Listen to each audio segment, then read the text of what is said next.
ଭଉଣୀ ଏ ଗାଁରେ ଆମେ ଛାଡ଼ି ଯିବା ପାଇଁ ଆମେ ଚାହୁଁନାହୁଁ ଏବଂ ଆମେ ଚାହୁଁଛୁ ଆମେ ଘର ଛାଡ଼ି ଆସୁଛୁ ଆମ ଛୁଆ ଆମ ସ୍ୱାମୀକୁ ଛାଡ଼ି ଆସୁଛୁ ଆମ ପରିବାରକୁ ଛାଡ଼ି ଆସୁଛୁ ଆମେ ଏଇଠି କରିବୁ ଆଉ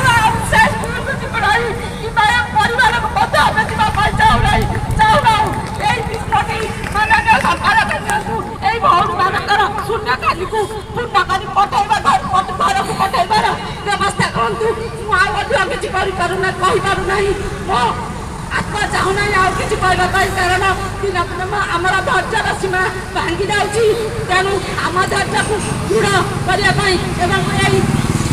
ଯେଉଁ ଆମର ସଂଗ୍ରାମୀ ସାଥୀ ଭାଇ ଭଉଣୀମାନେ ଅଛନ୍ତି ସେମାନଙ୍କୁ ହୃଦୟକୁ ଦୃଢ଼ତା ସହିତ ମୁଁ କହୁଛି ଆପଣମାନେ ନିଶ୍ଚୟ ଆସନ୍ତୁ। ଆମେ ଯେଉଁ ସଂଗ୍ରାମ ଜାରି ରଖିଛେ ଆମ ପାଇଁ ନୁହଁ ଆମର ବୁଢ଼ା ବାପା ମାଙ୍କ ପାଇଁ ଆମର ସାନ ପିଲାମାନଙ୍କ ପାଇଁ ଏବଂ ଏଇ ଯେଉଁ 6 ଲକ୍ଷ ପରିବାର ବ୍ଲଡବ୍ୟାଙ୍କ ସ୍କୁଲ ସହିତ ସମ୍ପୃକ୍ତ ଅଛନ୍ତି ଆମେ ସମସ୍ତଙ୍କ ପାଇଁ ଆମେ ଏ ଲଢ଼େଇ ଜାରି ରଖୁଛନ୍ତି। ସବୁବେଳେ ଆମେ ଗୋଟିଏ ଚିନ୍ତା କରିବା ମୁଁ ଏକା ନୁହଁ ମୋ ସହିତ 6 ଲକ୍ଷ ପରିବାର ରହିଛି ସେ 6 ଲକ୍ଷ ପରିବାରକୁ ନ୍ୟାୟ ଦେବା ପାଇଁ ତାଙ୍କ ଅଧିକାରକୁ ସାବ୍ୟସ୍ତ କରିବା ପାଇଁ ମୁଁ ନିଶ୍ଚୟ ଆଗକୁ ଆସିବି ନିଶ୍ଚୟ ଧାରଣାସ୍ଥଳକୁ ଆସିବି। ଏହି ବିନମ୍ର ନିବେଦନ ରଖି ମୋର ବକ୍ତବ୍ୟ ଶେଷ କରୁଛି ଏବଂ ଆଉ ଥରେ ମଧ୍ୟ ପ୍ରିୟ ରଞ୍ଜନ ଭାଇଙ୍କୁ ମୁଁ ଏହି 194 ପର୍ବର